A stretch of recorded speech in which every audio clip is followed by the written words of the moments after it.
মানুষের বুদ্ধিমত্তার গল্প তো আমরা জানি, কিন্তু যদি বলা হয় প্রাণী জগতে মানুষের পরেই সবচেয়ে বুদ্ধিমান প্রাণী ডলফিন, তাহলে কেমন শোনাবে? হয়তো অবাক লাগবে, কিন্তু গবেষণা বলছে ডলফিন কেবল খেলাধুলা করা বা পানির নিচে দুর্দান্ত কসরত দেখানোতে নয়, বুদ্ধিমত্তার দিক থেকেও অন্যান্য প্রাণীদের থেকে অনেক এগিয়ে। ডলফিন শুধু সাধারণ প্রাণী নয়, তারা অনুভূতিপ্রবণ, দলবদ্ধ জীব এবং আশ্চর্যজনকভাবে মানুষের সঙ্গে অনেক কিছুতে মিল রয়েছে।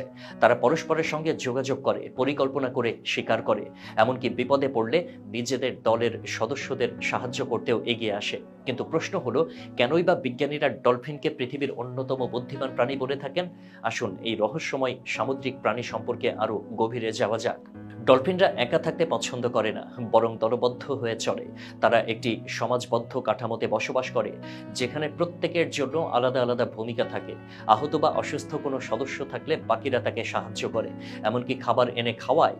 বিজ্ঞানীরা দেখেছেন ডলফিনরা দীর্ঘদিনের জন্য পরস্পরকে মনে রাখতে পারে এবং আগে কোনো সাহায্যকারী ডলফিনের সঙ্গে পুনরায় দেখা হলে বন্ধুসুলভ আচরণ করে। ডলফিনের আরেকটি মজার দিক হলো তারা একে অপরের সঙ্গে নাম ধরে ডাকে। হ্যাঁ, মানুষের মতোই তাদেরও নিজস্ব নাম আছে, যা তাদের বিভিন্ন ধরনের শেষ বা শব্দ দিয়ে প্রকাশ করে। ডলফিনরা আয়নায় নিজেদেরকে চিনতে পারে, যা খুব কম প্রাণীর মধ্যে দেখা যায়। এটি আত্মসচেতনতার একটি বড় প্রমাণ। মানুষ ছাড়াও শিম্পাঞ্জি, হাতি এবং কয়েকটি পাখি আয়নায় নিজেদেরকে চিনতে পারে, কিন্তু ডলফিনের ক্ষেত্রে বিষয়টি আরো বিস্ময়কর। এছাড়া তারা বিভিন্ন কাজ শিখতে পারে এবং সেই শেখা দীর্ঘদিন ধরে মনে রাখতে পারে। সার্কাস বা জল সফর পার্কে দেখা যায় ডলফিনরা বিভিন্ন সংকেতে বুঝে লাফ দেওয়া, বল ধরা, এমনকি মানুষের সঙ্গে সমন্বয় করে কসরত করতে পারে। এটি তাদের উন্নত চিন্তা শক্তিরই প্রমাণ। ডলফিনের বুদ্ধিমত্তার সবচেয়ে বড় উদাহরণ তাদের মানব সেবা।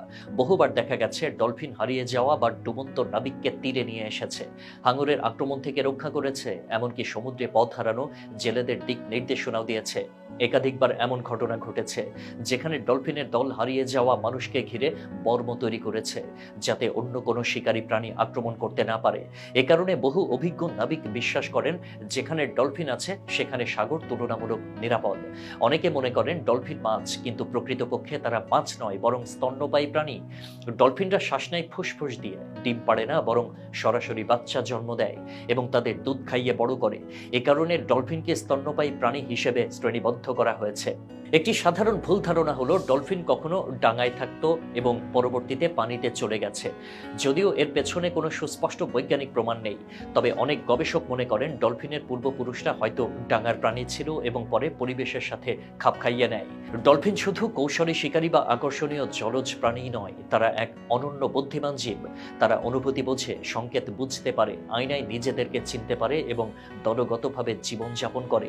সবচেয়ে বিস্ময়কর ব্যাপার হলো তারা বিপদে পড়া মানুষকে সাহায্য করতেও দ্বিধা করে না।